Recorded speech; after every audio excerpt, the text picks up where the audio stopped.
The story begins like this. A shy little girl from a small town in Pennsylvania goes to Hollywood, makes movie after movie, and no one notices her. Would you tell us the nature of your relationship with Mr. Boz? I had sex with him for about 1.5 years. I liked having sex with him. He wasn't afraid of experimenting.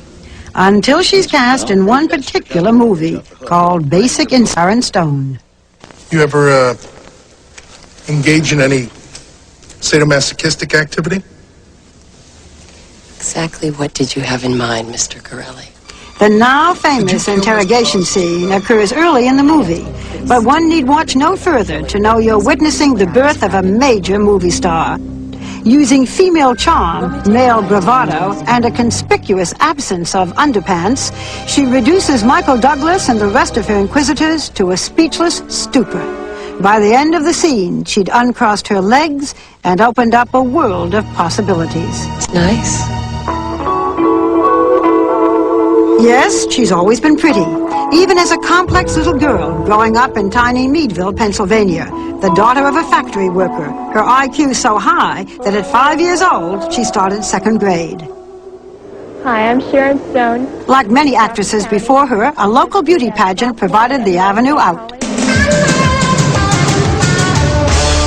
After winning Miss Crawford County and competing in the state pageant, she signed with the Ford Modeling Agency. Sharon worked in Europe and starred in some popular commercials here in the States. Look familiar? But for the past 15 years, she's been right before your eyes in dozens of movies and failed TV series like Bay City Blues, where she got the coveted job of sleeping with a bedwetting baseball player. It's not every night. This is the 3rd mattress since we've been married. Yes, those were the good old days. Actually, her first feature was Woody Allen's Stardust Memories. A few seconds into the movie, she directs a kiss toward Woody, and that's about all. Insiders predicted she'd be a big star nearly 10 years ago, when she played an ambitious starlet in the comedy Irreconcilable Differences. She stole the show with her satire of a singing Scarlett O'Hara in a musical remake of Gone with the Wind. This Civil War ain't gonna get me down. I'm moving my act to a brand new town. From this came nothing. I want to scream!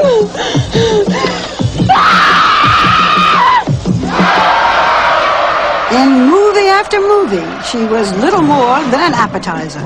We lost our virginity together. Did he tell you that? She was continually cast as the other woman.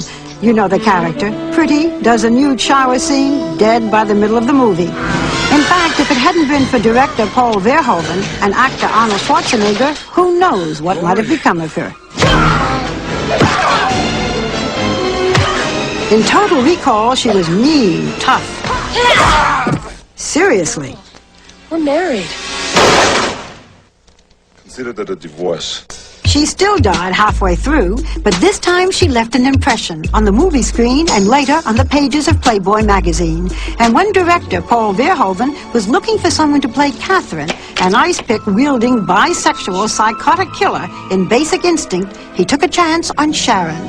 Sharon took the chance of her life and proved she is an actress. And even though her next film, Sliver, was not a huge box office draw, she is nonetheless on Hollywood's front line.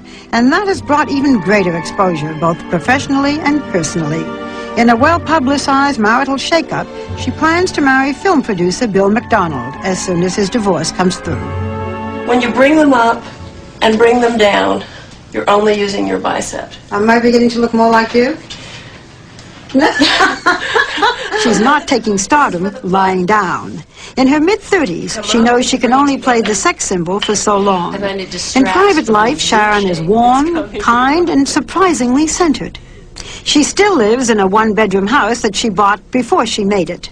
But if her view of the San Fernando Valley hasn't changed, everything else has, even the way she sits in public. When I look at you sitting here, so gracious, lovely. It's very far away from that small town in Pennsylvania, Meadville. Population what in Meadville? God, I think there's about 12,000. Okay. What part of 12,800. 12,800. What kind of a kid were you? What kind of a little girl were you? I was a very weird kid.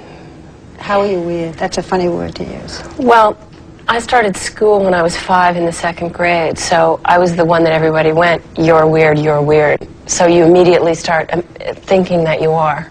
2nd grade, 5 years old. Yeah. Because you were so smart. Supposedly. Although I wonder at this point. Is it true that you had, what was your IQ, 154? Which is like 2% of the Really population? strange. It's weird. I mean, for a woman who can't tie her shoes, that's a big number. I don't know. Were you good-looking, popular, No. pretty? When I look now in a more loving, sort of whole way back at those pictures of that little girl, she was a pretty little girl. But you didn't know Who it. should have thought, geez, I'm pretty and I can wear a party dress and go to a party and people will like me. But I didn't know that at all. And Boys didn't like you? No. Why not? I don't know. You made up for it. Yes, they like me now. At one point, there was the, what was the title of that beauty contest that you won? Miss Crawford County or Miss the Tulip Festival pageant? I think it was Crawford County. What was your talent? Oh, I have to tell you, I guess, because you will tell them if I don't. I recited the Gettysburg Address. I figured, let you tell it because you're right. I would have. I read that and I thought, Yes, she got I up there did. and did the Gettysburg Address. Well, Barbara, it was 1976, and it was our bicentennial. And I lived in a small town where this pageant was at the county fair, and behind my Gettysburg Address was the sound of the pigs and cows waiting for their contest, mooing. This is a county fair. Squealing in the background. So, yeah, that's what I did. And winning that contest meant what? Well, it meant the horror of going to the Miss Pennsylvania beauty pageant, and I was such a hick. And when it came time for the evening gown competition, instead of going down and doing those demure little turns at the end of the runway, I kind of blew down the runway and did this big spin and kind of went like this and started laughing and went up. And obviously, I won nothing. But you made a lot of friends. I made a splash, and one of the judges came up to me afterwards and said, look, forget the beauty pageant thing. You could model. You have a kind of a runway thing, you know. You might think about that. And that's when life began to change. Well, that's when I started to think about it. You made 17 films before Basic Instinct, before a really Yes. successful one. Everybody thinks you're the overnight star. Yeah, after 15 years. Okay. But in movie after movie after movie, you were always, if not the bimbo, the good-looking, The prop. sexy, the prop. I Yeah. mean, you were the one that the guy left his wife for. Yeah, Okay. yeah, All right. Now, Basic Instinct. yeah. Now, was that something that just came naturally, or did you have to prove there that you could play this woman? Well, Paul Verhoeven directed Total Recall. He believed that I could do Basic Instinct. I knew that I could do it, but I knew that no one else would. Until I met Paul, I didn't think that I would get a break. And when I worked with him, and he experienced me as a person, not as a prop. And he helped me. And when I would come in and say, God, you know, I've been up all night and I've been thinking about this scene, and he wouldn't say, you're fabulous, you're the next Jessica Lange, somebody get her hair. He would say, that's a great idea. Let me think about it. And he would give me an answer.